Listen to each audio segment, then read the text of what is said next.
భోగాపురం అంతర్జాతీయ విమానాశ్రయం నిర్మాణం ఆంధ్రప్రదేశ్ రాజకీయాల్లో మరోసారి పెను దుమారం రేపుతుంది. గత కొన్ని రోజులుగా అధికార ప్రతిపక్ష పార్టీల మధ్య మాటల యుద్ధం నడుస్తున్న తరుణంలో మాజీ మంత్రి పేర్ని నాని చేసిన వ్యాఖ్యలు రాజకీయ వర్గాల్లో హాట్ టాపిక్గా మారాయి. భోగాపురం ఎయిర్పోర్ట్ అసలు క్రెడిట్ ఎవరికి దక్కుతున్న అంశంపై ఆయన నేరుగా ముఖ్యమంత్రి చంద్రబాబు నాయుడును లక్ష్యం చేసుకుని విమర్శలు గుప్పించారు.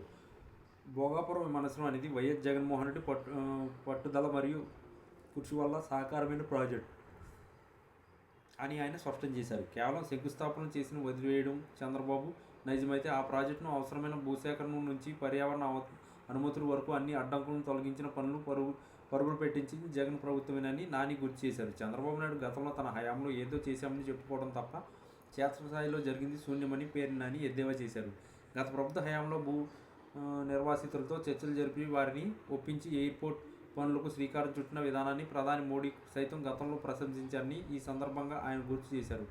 ప్రధాని స్వయంగా జగన్ పరిపాలన దక్షతను మెచ్చుకున్నారు. చంద్రబాబుకు మింగుడుపడడం లేదని, అందుకే ఇప్పుడు ఈ ప్రాజెక్టు తన ఖాతాలో వేసుకోవాలని బాబు ప్రయత్నిస్తున్నారని ఆయన మండిపడ్డారు. భోగాపురం విమానాశ్రయం ఉత్తరాంధ్ర ప్రజల చిరకాల స్వప్నమని, దాన్ని సాకారం చేసే క్రమంలో జగన్ ప్రభుత్వం వేల కోట్ల రూపాయలను కేటాయించి జిఎంఆర్ సంస్థతో ఒప్పందాలు కుదుర్చుకుందని, పనులు ప్రారంభించిందని ఆయన వివరించారు. అధికారంలోకి వచ్చిన తర్వాత చంద్రబాబు పాత ప్రాజెక్టులకు తన రంగులు పూసుకుని ప్రయత్నం చేస్తున్నారని, ఇది రాజకీయ దివాళాకోరుతనమని పేర్ని నాని విమర్శించారు. ఒక ప్రాజెక్టుకు పునాది వేయడం కంటే దాన్ని పూర్తి చేసే దిశగా అడుగులు వేయడం ముఖ్యమని, ఆ విషయంలో జగన్ 100% విజయం సాధించారని ఆయన పేర్కొన్నారు. భోగాపురం ఎయిర్పోర్ట్ విషయంలో చంద్రబాబు అబద్ధాలు ఆడుతున్నారని, అసలు నిజాలు ప్రజలందరికీ తెలుసని నాని స్పష్టం చేశారు. గతంలో ఇదే ప్రాజెక్టుపై చంద్రబాబు వేసిన అంచనాలు మరియు జగన్ హయాంలో జరిగిన వాస్తవ ఖర్చులను గమనిస్తే ఎక్కడ అవినీతి జరిగిందో, ఎక్కడ పారదర్శకత ఉందో అర్థమవుతుందని ఆయన సవాల్ విసిరారు.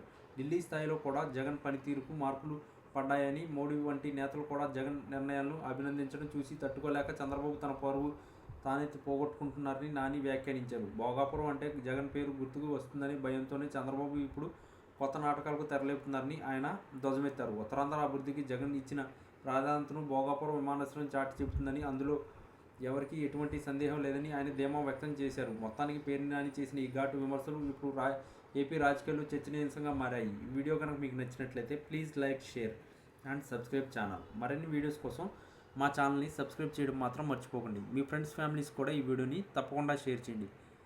మేము మిమ్మల్ని లైక్ అడగట్లేదు, సబ్స్క్రైబ్ అడగట్లేదు. మీరు ఇచ్చే కామెంట్ మాకు చాలా ముఖ్యం. దయచేసి కామెంట్ చేయడం మాత్రం మర్చిపోకండి. ఏపీలో ఇప్పటికిప్పుడు ఎన్నికలు జరిగితే సీఎంగా ఎవరు గెలుస్తారు? Chandrababu CM, Jagan CM? ఖచ్చితంగా కామెంట్ చేయడం మాత్రం మర్చిపోకండి.